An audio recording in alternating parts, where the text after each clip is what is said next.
Members of Congress, I have the high privilege and distinct honor of presenting to you His Excellency Narendra Modi, the Prime Minister of the Republic of India. Thank you.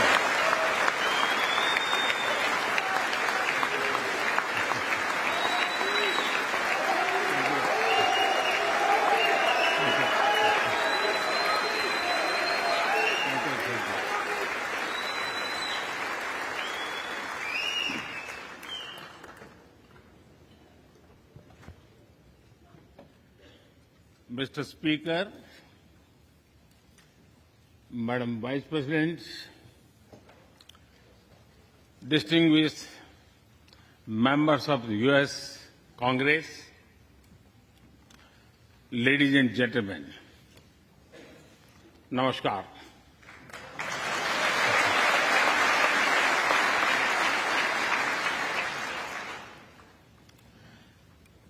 It is always a great honor to address the United States Congress.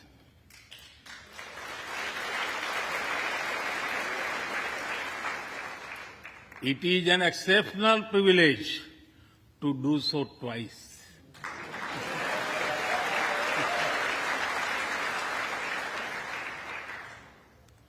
For this honor,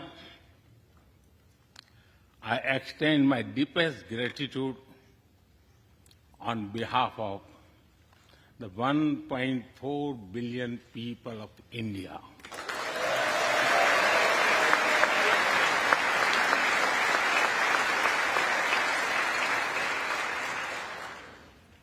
I see that nearly half of you were here in 2016.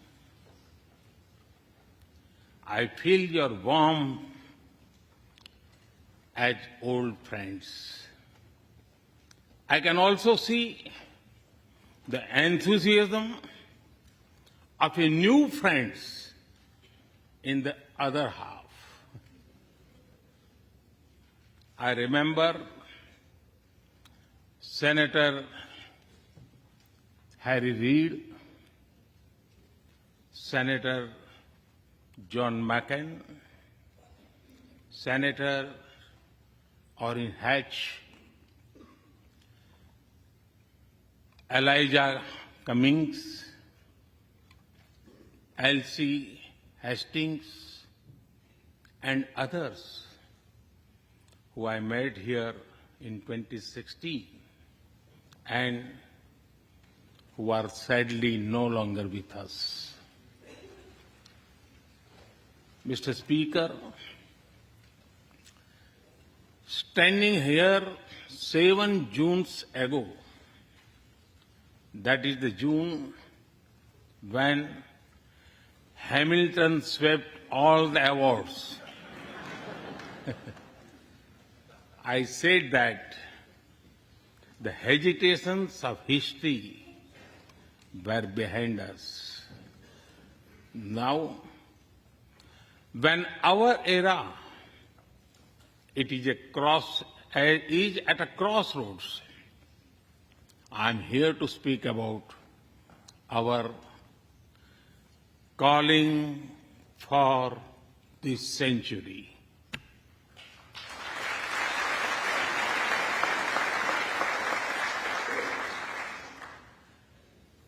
Through the long and widening road that we have traveled, we have made the test of friendship. A lot has changed since I came here 7 summers ago. But a lot has remained the same, like our commitment to deepen the friendship between India and the United States.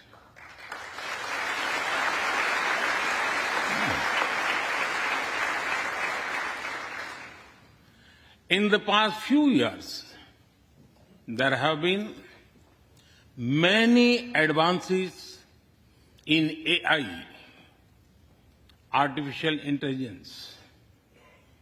At the same time, there have been even more momentous development in another AI, America and India.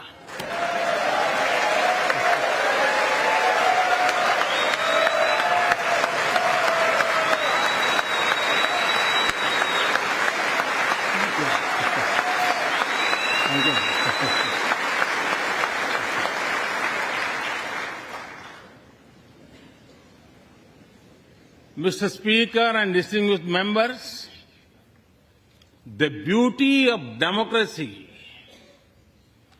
is the constant connect with the people, to listen to them and feel their pulse. And I know this takes a lot of time, energy, effort, and travel.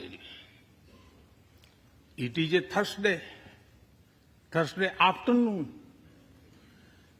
a fly-out day for some of you. So I am grateful for your time. I also know how busy you have been this last month. Being a citizen of a vibrant democracy, myself, I can admit one thing, Mr. Speaker, you have a tough job.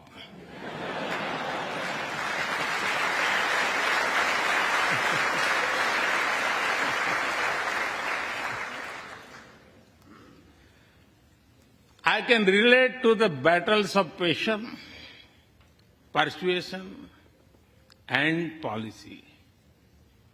I can understand the debate of ideas and ideology. But I am delighted to see you come together today to celebrate the bond between world's two great democracies, India and the United States. Thank you.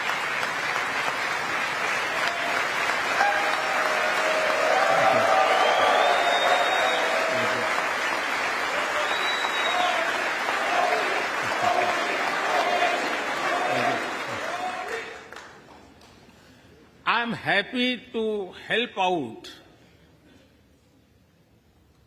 I'm happy to help out whenever you need a strong bipartisan consensus.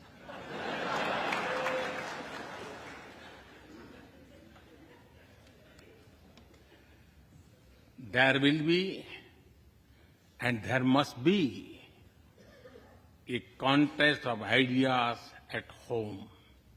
But we must also come together as one when we speak for our nation.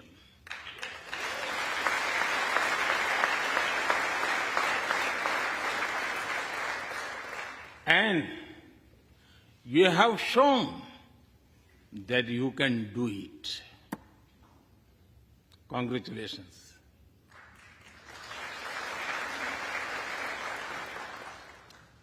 Mr. Speaker,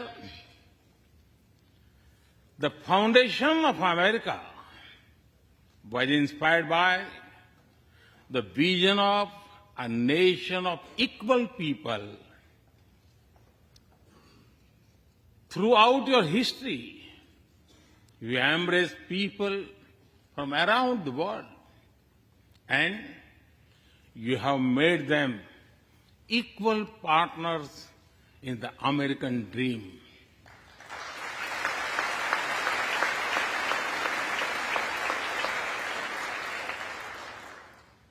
There are millions here who have roots in India. Some of them sit proudly in this chamber.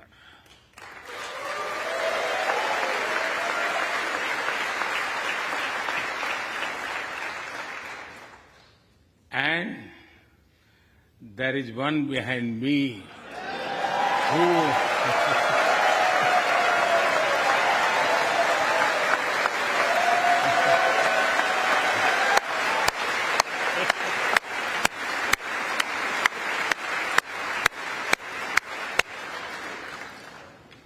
had made history. I'm told that the Samosa caucus is now the flavor of the house. I hope it grows and brings the full diversity of Indian cuisine here.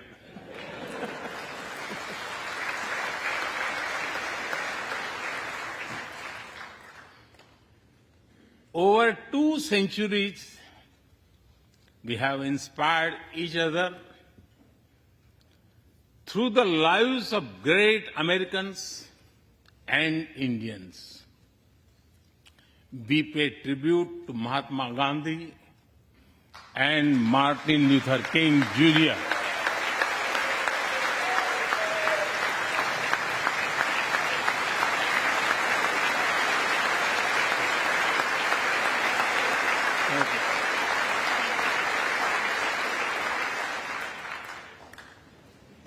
We also remember many others who work for liberty, equality, and justice.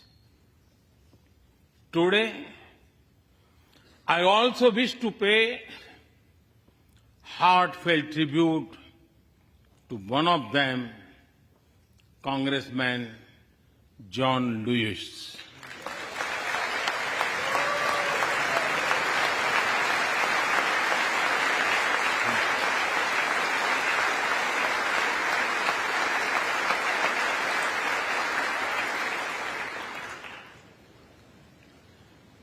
Mr. Speaker,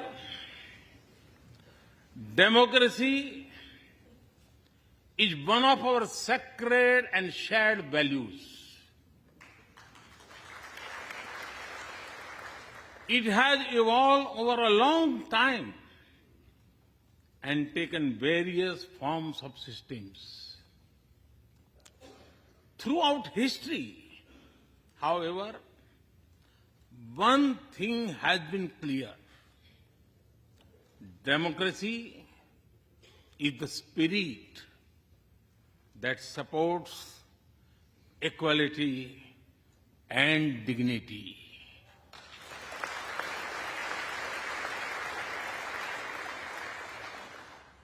Democracy is the idea that welcomes debate and discourse.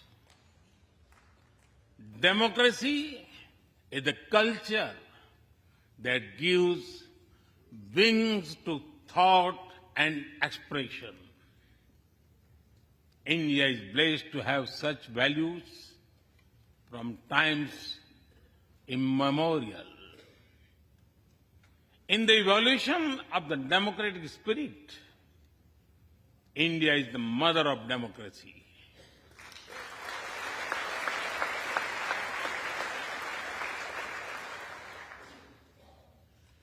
Millennia ago, our oldest scripture said, Ekam Sat Vipra Bahudha Vadanti. It means the truth is one, but the wise express it in a different ways. Now, the U.S. is the oldest and India the largest democracy. Our partnership augurs well for the future of democracy.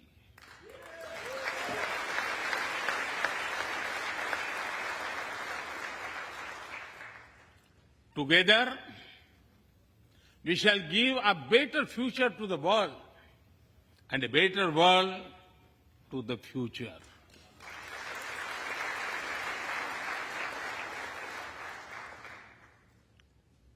Mr. Speaker, last year, India celebrated 75 years of its independence. Every milestone is important, but this one was a special. We celebrated a remarkable journey of over 75 years of freedom after 1,000 years of foreign rule in one form or another. This was not just a celebration of democracy, but also of diversity. Not just of constitution, but also of its spirit of a social empowerment. Not just of our competitiveness and cooperative federalism, but also of our essential unity and integrity.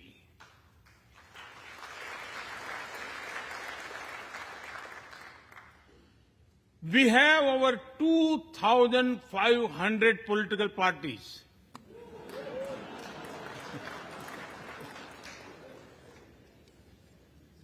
Yes, you heard that right.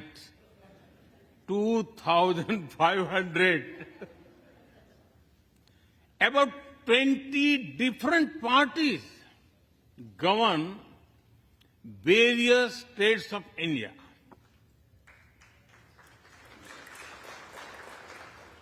We have 22 official languages and thousands of dialects, and yet we speak in one voice.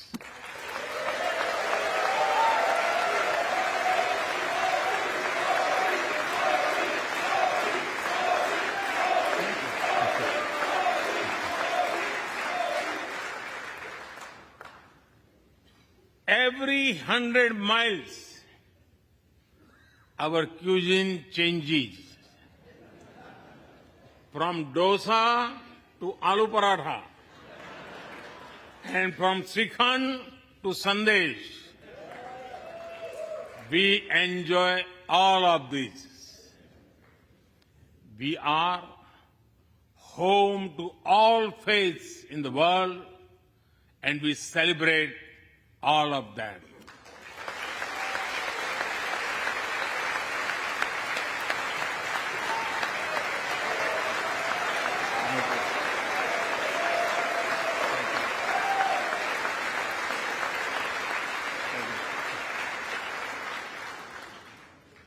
In India, diversity is a natural way of life. Today, the world wants to know more and more about India. I see that. Curiosity in this house too. We were honored to receive over 100 members of the U.S. Congress in India over the last decade.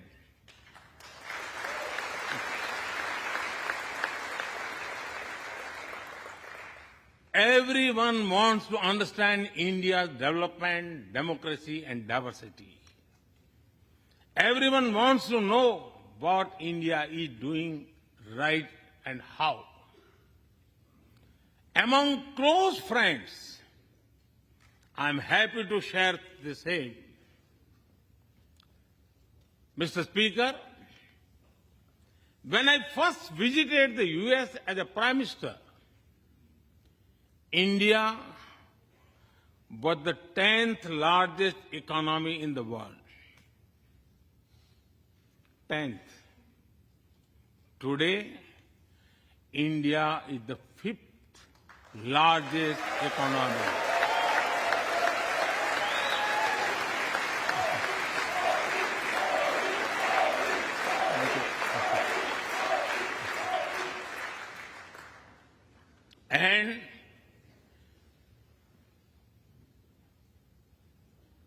And India will be the 3rd largest economy soon.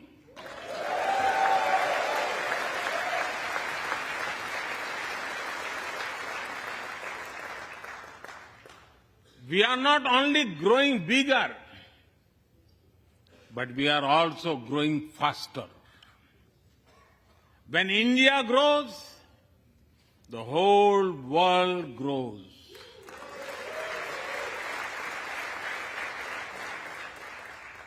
After all, we are 1/6 of the world's population. In the last century, when India won its freedom, it inspired many other countries to free themselves from colonial rule.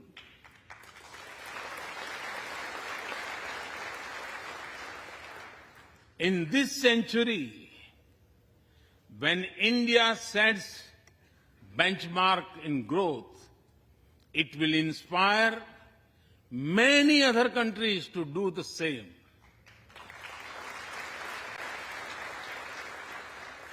Our vision is सबका साथ, सबका विकास, सबका विश्वास, सबका प्रयास.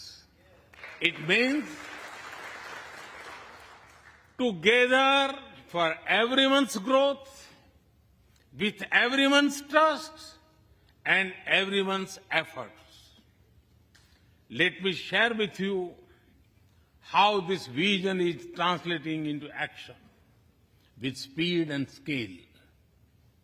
We are focusing on infrastructure development.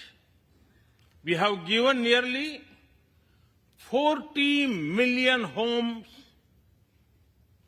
to provide shelter to over 150 million people.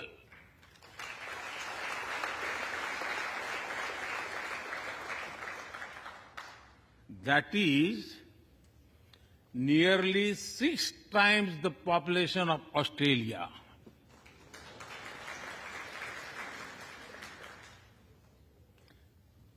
We run a national health insurance program that ensures free medical treatment for about 500 million people.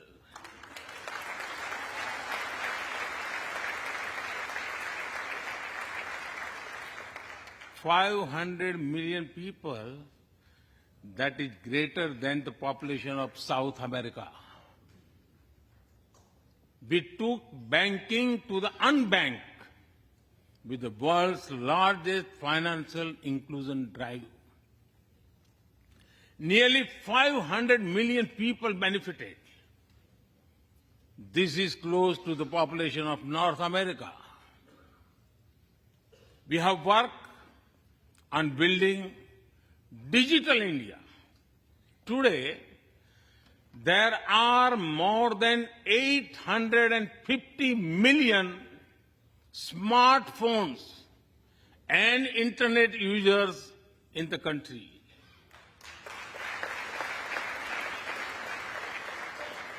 This is more than the population of Europe.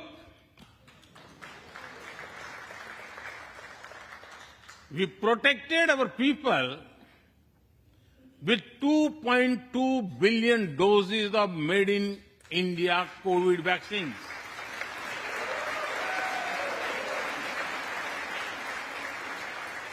And that too free cost.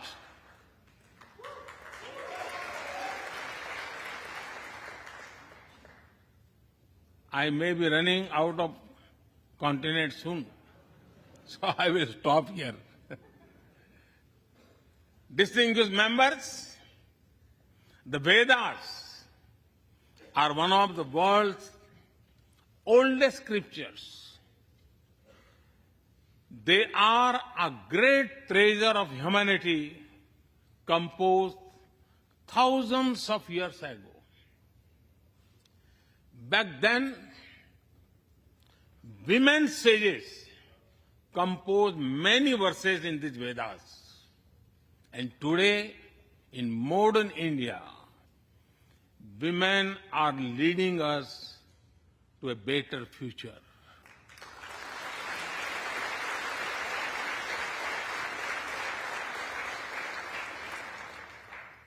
India's vision is not just of development which benefits women. It is of women-led development where women lead the journey of progress.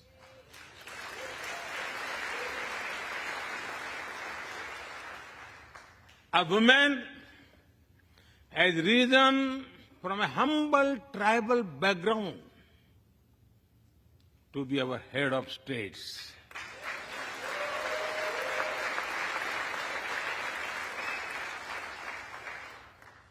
Nearly 1.5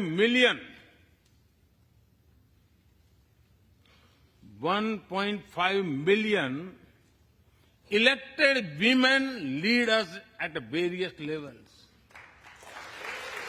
And that is of local governments. Today, women serve our country in the Army, Navy, and Air Force. India also has the highest percentage of women airline pilots in the world.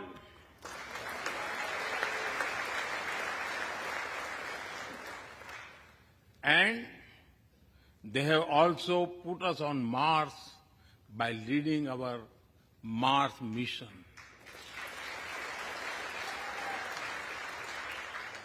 I believe that investigating in a girl child lifts up the entire family. Empowering women transforms the nation.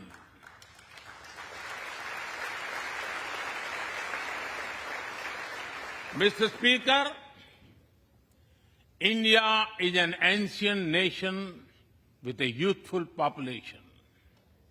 India is known for its traditions, but the younger generation is also making a hub of technology, be it creative reels on Insta or real-time payments. Coding or quantum computing, machine learning or mobile apps, fintech or data science, the youth of India are a great example of how a society can embrace latest technology. In India, technology is not about innovation, but also about inclusion. Today, digital performance are empowering the rights and dignity of people while protecting privacy. In the last 9 years, over 1 billion people got a unique digital biometric identity connected with their bank accounts and mobile phones. This digital public infrastructure helps us reach citizens within seconds with financial assistance. 850 million people receive direct benefit financial transfers into their accounts. 3 times a year, over 100 million farmers receive assistance in their bank accounts at the click of a button. The value of such transfer has crossed $320 billion. And we have saved over $25 billion in the process. If you visit India, you will see everyone is using phones for payments, including street vendors. Last year, out of every 100 real-time digital payments in the world, 46 happened in India.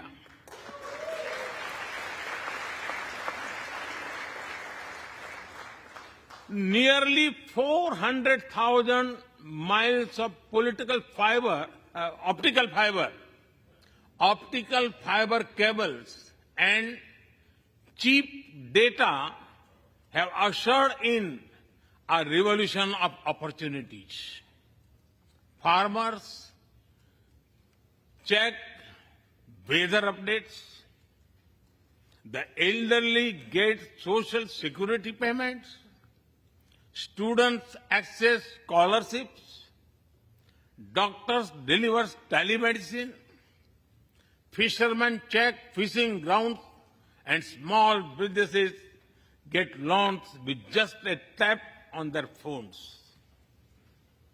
Mr. Speaker, a spirit of democracy, inclusion, and sustainability defines us. It also shapes our outlook to the world. India grows while being responsible about our planet. We believe, Mata Bhumihi Putro Aham Prithviya. This means the earth is our mother and we are her children. Indian culture deeply respects the environment and our planet.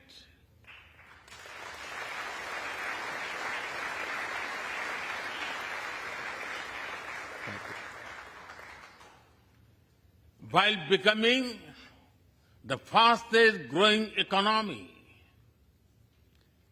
we grew our solar capacity by 2,300%. Yes, you have heard right. 2,300%.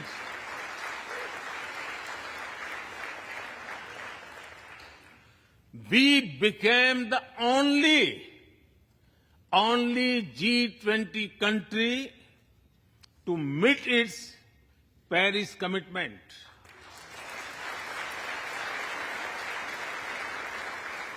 We made renewables account for over 40% of our energy sources, 9 years ahead of the target of 2030. But we did not stop there. At the Glasgow summit, I proposed Mission Life, lifestyle for environment. This is a way to make sustainability a true people's movement. To live it, to be the job of governments alone. By being mindful in making choices, every individual can make a positive impact. Making sustainability a mass movement, we help the world reach the net zero target faster. Our vision is pro-planet progress. Our vision is pro-planet prosperity. Our vision is pro-planet people.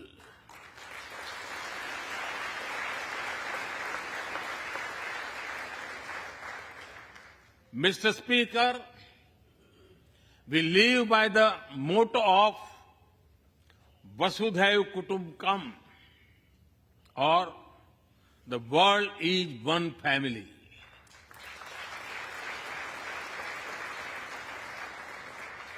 Our engagement with the world is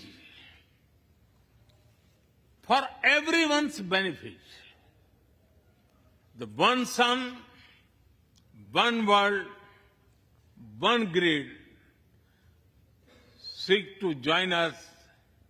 All is connecting the world with clean energy.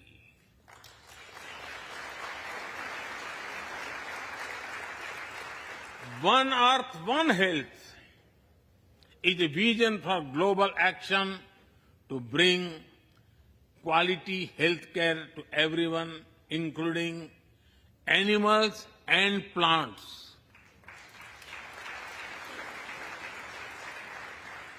The same spirit is also seen in the theme when we chair the G20, One Earth, One Family, One Future. We advance the spirit of unity through yoga as well. Just yesterday, the whole world came together to celebrate the International Day of Yoga.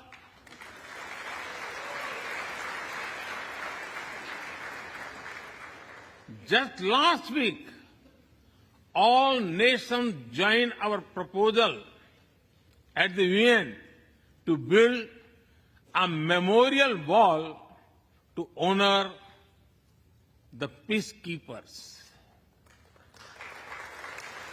And this year, the whole world is celebrating the International Year of Millets to promote sustainable agriculture and nutrition alike. During COVID, we delivered vaccines and medicines to over 150 countries. We reach out to others, being disasters at first responders, as we do for our own.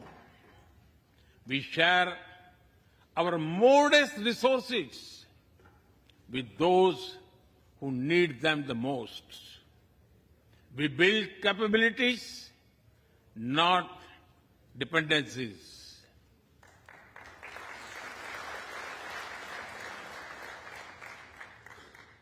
Mr. Speaker, when I speak about India's approach to the world, the United States occupy a special place. I know. Our relations are of great importance to all of you. Every member of this Congress has a deep interest in it. When defense and aerospace in India grow, industries in the state of Washington, Arizona, Georgia, Alabama, South Carolina, and Pennsylvania thrive.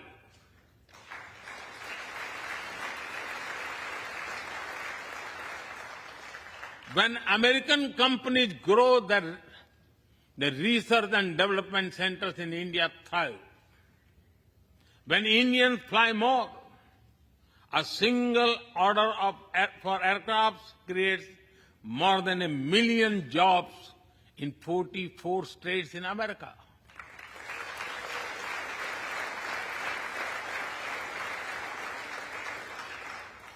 When an American phone makers invest in India, it creates an entire ecosystem of jobs and opportunities in both countries. When India and U.S. work together on semiconductors and critical minerals, it helps the world in making supply chains more diverse, resilient, and reliable.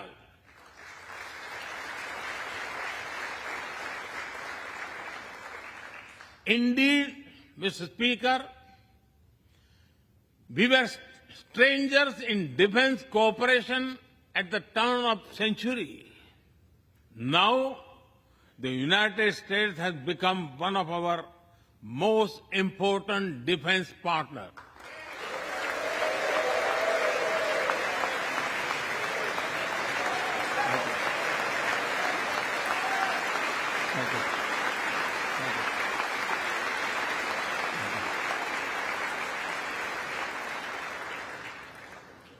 Today, India and the U.S. are working together in space and in the seas, in science and in semiconductors, in startups and sustainability, in tech and in trade, in farming and in finance, in art and artificial intelligence, in energy and education, in healthcare and humanitarian efforts. I can go on and go on, but to sum up it, I would say the scope of our cooperation is endless. The potential of our synergies is limitless. And the chemistry in our relations is effortless.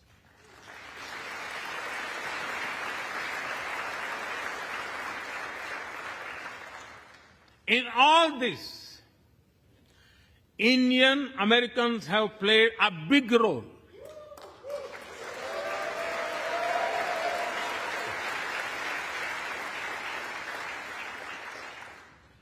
They are brilliant in every field, not just in spelling bee.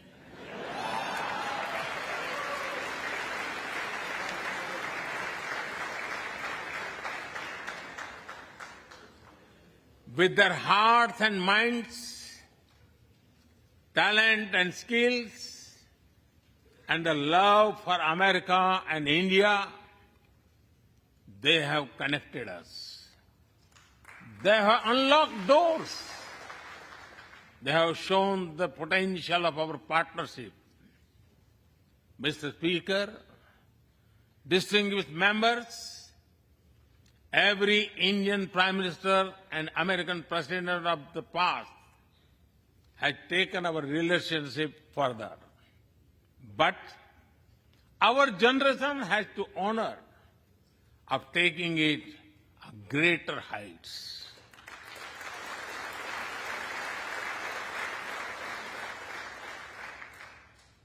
I agree with President Biden that this is a defining partnership of this country, because it serves a larger purpose: democracy, demography, and destiny give us the purpose. One consequence of globalization has been to cover over concentration of supply chains. We will work together to diversify, decentralize, and democratize supply chains.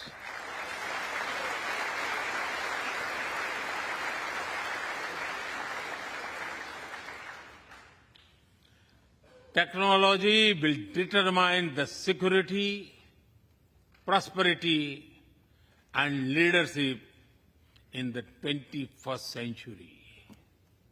That is why our two countries established a new initiative for critical and emerging technologies. Our knowledge partnership will serve humanity and seek solutions to the global challenges of climate change, hunger, and health. Mr. Speaker and distinguished members, the last few years have seen deeply disruptive developments. With the Ukraine conflict, war has returned to Europe. It is causing great pain in the region. Since it involves major powers, the outcomes are severe. Countries of the global south have been particularly affected. The global order is based on the respect for the principle of the UN Charter, peaceful resolution of disputes, and respect for sovereignty and territorial integrity.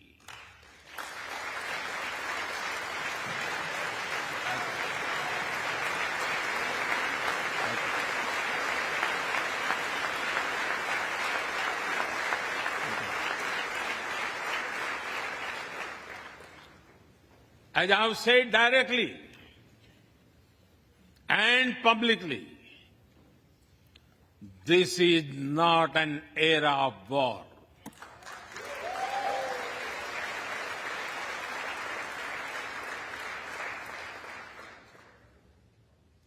But it is one of dialogue and diplomacy. And we all must do what we can to stop the bloodshed and human suffering.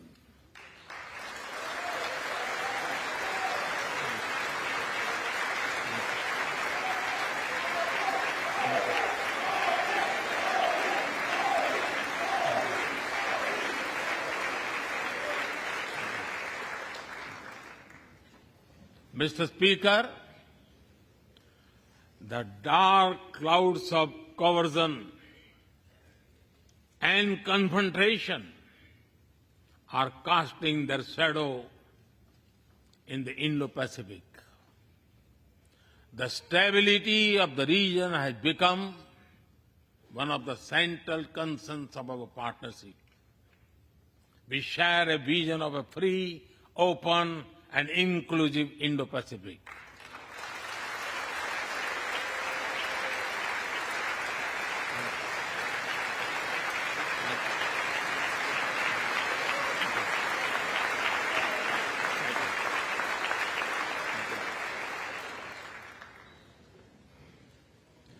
Connected by secure seas, defined by international law, free from domination, and anchored in ASEAN centrality.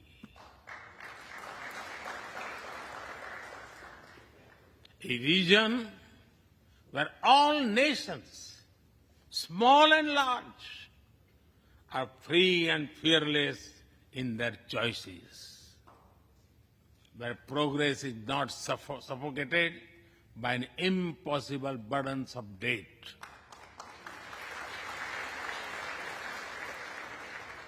Where connectivity is not leveraged for strategic purposes, where all nations are lifted by the high tide of shared prosperity. Our vision does not seek to contain or exclude, but to build a cooperative region of peace and prosperity. We work through regional institutions and with our partners from within the region and beyond. Of this, Quad has emerged as a major force of good for the region.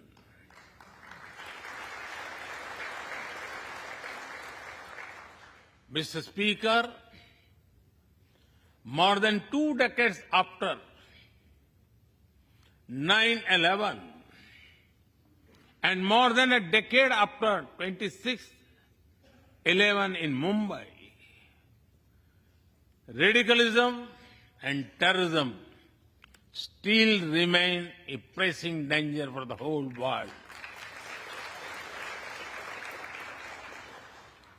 These ideologies keep taking new identity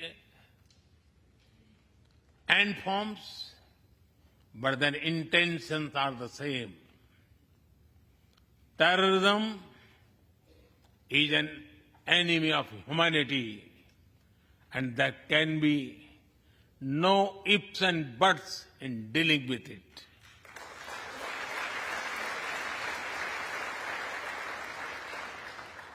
We must overcome all such forces sponsoring and exporting terror.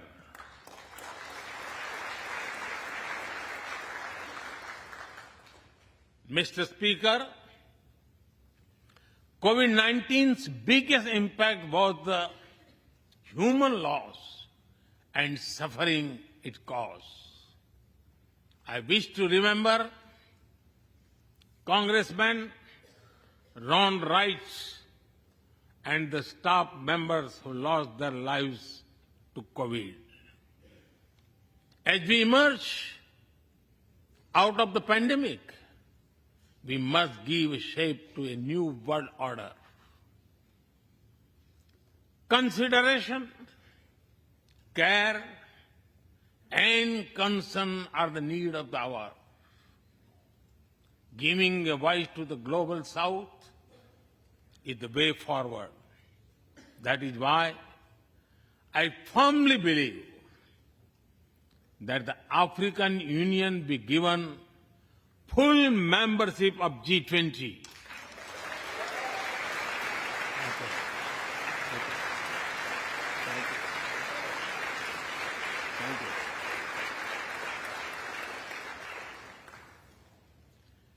We must revive multilateralism and reform multilateral institutions. With better resources and representation that applies to all our global institutions of governance, especially the United Nations. When the world has changed, our institutions too must change, or risk getting replaced by a world of rivalries without rules. In working for a new world order based on international law, our two countries will be at the forefront as partners.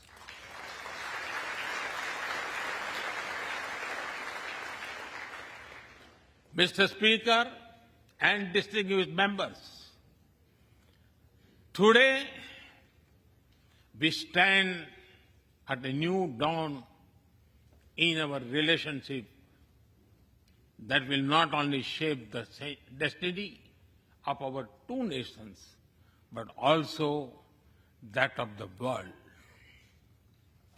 As the young American poet Amanda Gorman has expressed, when day comes, we step out of the shade. Aflame and unafraid, the new dawn blooms as we free it.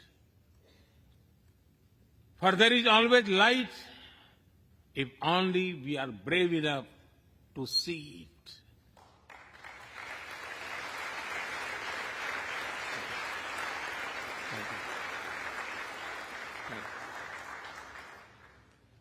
Our trusted partnership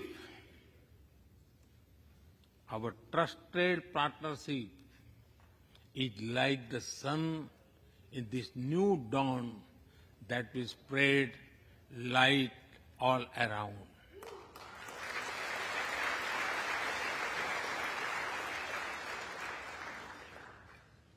I am reminded of a poem that I once wrote. आसमान में सिर उठाकर घने बादलों को चीरकर रोशनी का संकल्प ले, अभी तो सूरज उगा है।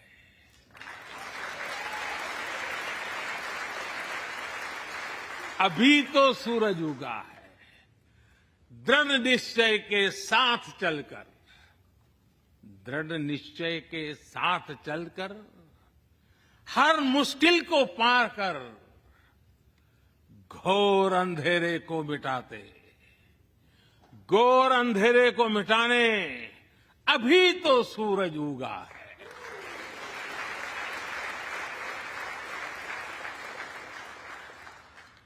If I were to say it in English, it would be rising its head in the skies, piercing through the dense clouds with the promise of light. The sun has just risen, armed with a deep resolve, overcoming all the odds to dispel the forces of darkness. The sun had just risen.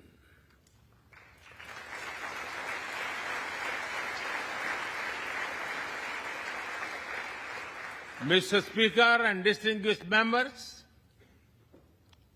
we come from different circumstances and history, but we are united by a common vision and by a common destiny.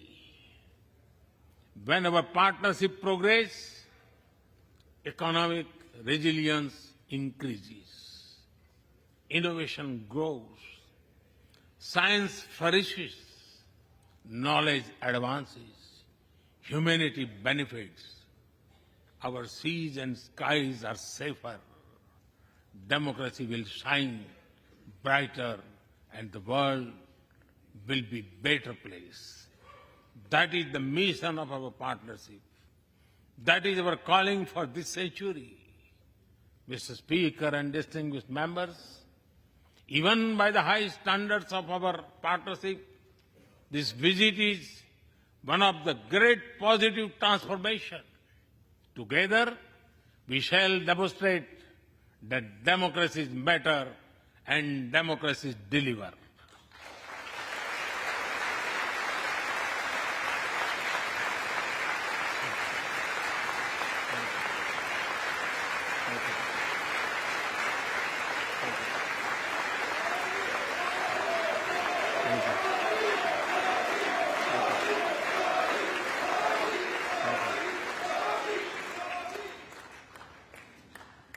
I count on your continued support to the India-US partnership.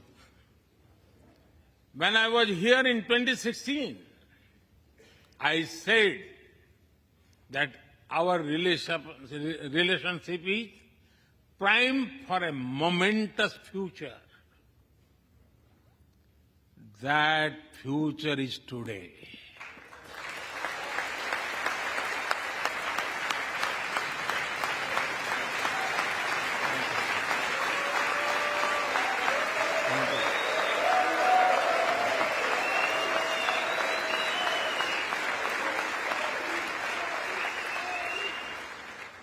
Thank you once again, Mr. Speaker, Madam Vice President, and the distinguished members of this honor. God bless America. Jai Hind. Long live India-US friendship. Thank you.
तो बेहद शानदार सारगर्भित सधे हुए अंदाज में प्रधानमंत्री नरेंद्र मोदी का भाषण अमेरिकी संसद के दोनों सदनों के संयुक्त सत्र को संबोधित किया। प्रधानमंत्री नरेंद्र मोदी ने ऐतिहासिक क्षण है और इस समय कुछ जो सीनेटर्स हैं, जो कांग्रेसमैन हैं, वो प्रधानमंत्री से ऑटोग्राफ भी लेते हुए। जिस तरह से प्रधानमंत्री का स्वागत किया गया, जिस तरह से उनका इस्तकबाल किया गया, वो अभूतपूर्व है। प्रधानमंत्री नरेंद्र मोदी का मोदी मोदी के नारों के साथ स्वागत किया गया अमेरिका के सदन में। ये देखना हर एक भारतीय के लिए गौरव का क्षण है और अभूतपूर्व है। देखिए, प्रधानमंत्री अमेरिकी सांसदों से घिरे हुए हैं और कुछ लोगों को ऑटोग्राफ भी देते हुए।